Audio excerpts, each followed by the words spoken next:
નમસ્કાર મિત્રો દેશ અને દુનિયાના તાજા સમાચારના ડિજિટલ પ્લેટફોર્મમાં તમારું સ્વાગત છે। આપની સાથે હું છું પિનલગીરી ગોસ્વામી। સૌપ્રથમ વાત કરીશું, ભારતે પાકિસ્તાનને આપ્યા છે 3 ઝટકા। પહેલગામમાં થયેલા આતંકવાદી હુમલા બાદ ભારતે પાકિસ્તાન સામે ટ્રિપલ હુમલો કર્યો છે। પ્રથમ, ભારતે પાકિસ્તાન સાથે સિંધુ જળ સંધિ પર રોક લગાવી દીધો છે। બીજું, પાકિસ્તાની નાગરિકો માટે વિઝા બંધ કરવામાં આવ્યા છે। આનો અર્થ એ થયો કે હવે કોઈ પાકિસ્તાની ભારત આવી શકશે નહીં। જ્યારે ત્રીજો સૌથી મોટો હુમલો એ છે કે ભારતમાં પાકિસ્તાની હાઈ કમિશન બંધ કરવામાં આવી રહ્યું છે। વિદેશ મંત્રાલયે સ્પષ્ટપણે કહ્યું છે કે આ હુમલામાં પાકિસ્તાનનો હાથ છે। મિત્રો, અન્ય મહત્વના સમાચારની વાત કરીએ તો ગણેશ ગોંડલનો જનસભામાં હુંકાર। ગુજરાતમાં છેલ્લા કેટલાક સમયથી ગોંડલનું રાજકારણ ચર્ચાનું કેન્દ્ર બન્યું છે। પાટીદાર આગેવાન જિગીશા પટેલ, અલ્પેશ કથિરિયા, ધાર્મિક માલવિયા અને મેહુલ બોગરા સહિતના આગેવાનો થોડા દિવસ પહેલા સુરતમાં એકત્ર થયા હતા અને ગોંડલની વર્તમાન સ્થિતિને લઈને ચિંતા વ્યક્ત કરી હતી। તમામ આગેવાનોએ ગોંડલના કોઈ રાજકીય આગેવાનનું નામ લીધા વિના આકરા પ્રહારો કર્યા હતા, જેને લઈને રાજકારણમાં ગરમાવો જોવા મળ્યો હતો। મિત્રો, અન્ય મહત્વના સમાચારની વાત કરીએ તો મોટી કાર્યવાહી કરવામાં આવી છે। પહેલગામમાં થયેલા આતંકવાદી હુમલા અંગે વિદેશ મંત્રાલય પ્રેસ કોન્ફરન્સ કરી રહ્યું છે। વિદેશ સચિવ વિક્રમ મિસ્ત્રીએ કહ્યું છે કે સિંધુ જળ સંધિને મુલતવી રાખવામાં આવી છે। પાકિસ્તાની નાગરિકોને વિઝા નહીં મળે। અટારી વાઘા બોર્ડર બંધ કરી દેવામાં આવી છે। ભારતમાં પાકિસ્તાની હાઈ કમિશન બંધ કરી દેવામાં આવ્યું છે। 1 અઠવાડિયામાં હાઈ કમિશન ખાલી કરવું પડશે। પાકિસ્તાની રાજદ્વારીઓને પાછા મોકલવામાં આવશે। મિત્રો, અન્ય મહત્વના સમાચારની વાત કરીએ તો 6.2ની તીવ્રતાનો મોટો ભૂકંપ આવ્યો છે। તુર્કીના ઇસ્તંબુલમાં 6.2ની તીવ્રતાનો શક્તિશાળી ભૂકંપનો આંચકો આવ્યો છે। તેનું કેન્દ્ર ઇસ્તંબુલના મરમરા દરિયામાં હતું। જોકે ભૂકંપને લીધે કોઈ જાનહાનિના સમાચાર સામે આવ્યા નથી।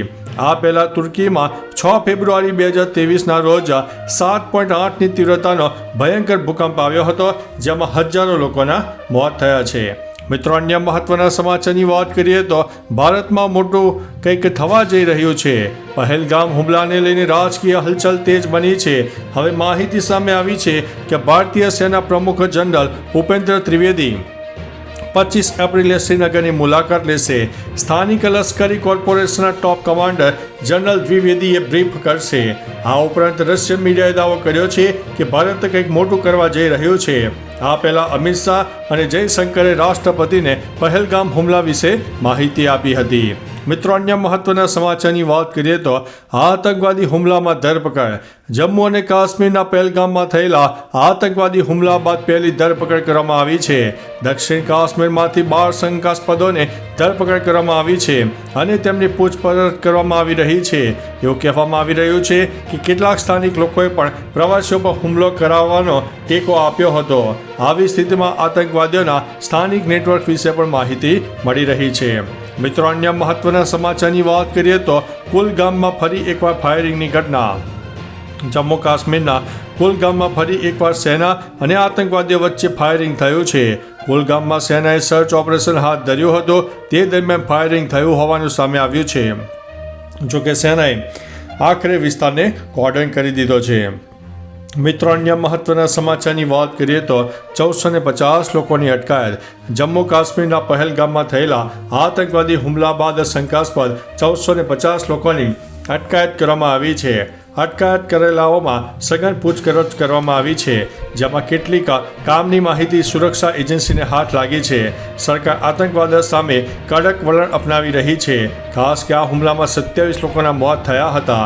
ગુજરાતના મૃતકોને રાત્રે 11 વાગ્યે સુરત એરપોર્ટ ઉપર પણ લાવવામાં આવ્યા હતા। મિત્રો, અન્ય મહત્વના સમાચારની વાત કરીએ તો આતંકવાદીઓ સામે મોટી કાર્યવાહી શરૂ। પહેલગામ હુમલા બાદ ભારતે કાશ્મીરમાં આતંકવાદીઓ સામે કાર્યવાહી શરૂ કરી છે। પૂંછમાં આતંકવાદીઓ સામે સુરક્ષા દળોનું સંયુક્ત ઓપરેશન થયું છે। રાજૌરી પૂંછ હાઈવે પર ભારે સુરક્ષા દળો તૈનાત કરવામાં આવ્યા છે અને સુરક્ષા દળો આતંકવાદીઓને શોધી રહ્યા છે। મિત્રો, અન્ય મહત્વના સમાચારની વાત કરીએ તો પહેલગામ હુમલા પછી કાશ્મીર ઘાટી સુમસાન બની છે। પહેલગામમાં આતંકવાદીએ પ્રવાસીઓ પર ધડાધડ ગોળીબાર કર્યો હતો। આ હુમલામાં 27 લોકોના મોત થયા। જ્યારે 20થી વધુ લોકો ઘાયલ થયા. આ ઘટના બાદ પૃથ્વીનો સ્વર્ગ કહેવાતું કાશ્મીર જાણે કે સુમસાન બની રહ્યું છે. પ્રવાસીઓ બને તેટલી વહેલી તકે ત્યાંથી નીકળી રહ્યા છે. એક દિવસ પહેલા પ્રવાસીઓથી ગુંજતી બેસર અને ખીણ પણ આજે જાણે કે એકલતા અનુભવી રહી છે. મિત્રો, અન્ય મહત્વના સમાચારની વાત કરીએ તો આતંકી હુમલા અંગે પાકિસ્તાન પર બગડ્યા નીતિન કાકા. પૂર્વ નાયબ સીએમ નીતિન પટેલે કહ્યું છે કે આતંકવાદીઓએ નામ અને ધર્મ પૂછીને ઠાર કર્યા છે. અનેક રાજ્યમાંથી આવેલા યાત્રિકો પર હુમલો થયો છે. ભારતમાં શાંતિ હોય ત્યારે જ કટ્ટરવાદીઓ હુમલા કરે છે અને દેશની શાંતિને દોડે છે. પાકિસ્તાને હુમલો કરાવ્યો છે.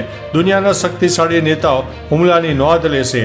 સરકાર કડક પગલાં લે તેવી કરોડો હિન્દુઓની માગ છે.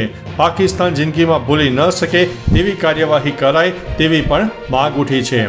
મિત્રો, અન્ય મહત્વના સમાચારની વાત કરીએ તો હાલોલમાં નકલી સરકારી અધિકારી ઝડપાયો છે.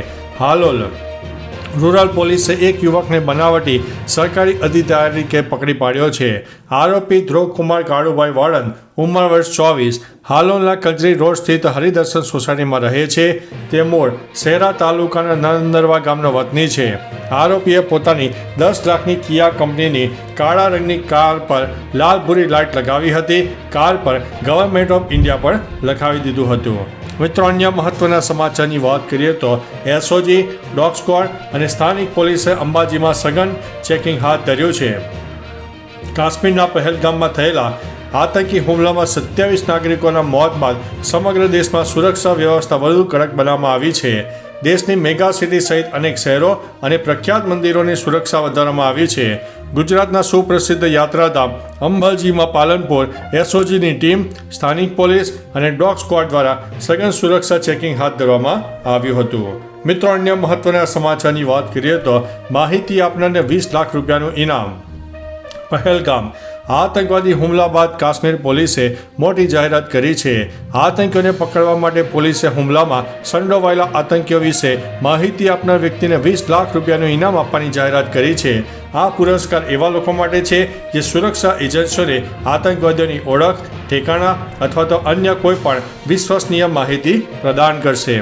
મિત્રો, અન્ય મહત્વના સમાચારની વાત કરીએ તો ₹500ની નોટ અંગે હાઈ એલર્ટ જારી કરવામાં આવ્યું છે. ગૃહ મંત્રાલયે 500ની નકલી નોટો અંગે હાઈ એલર્ટ જારી કર્યું છે.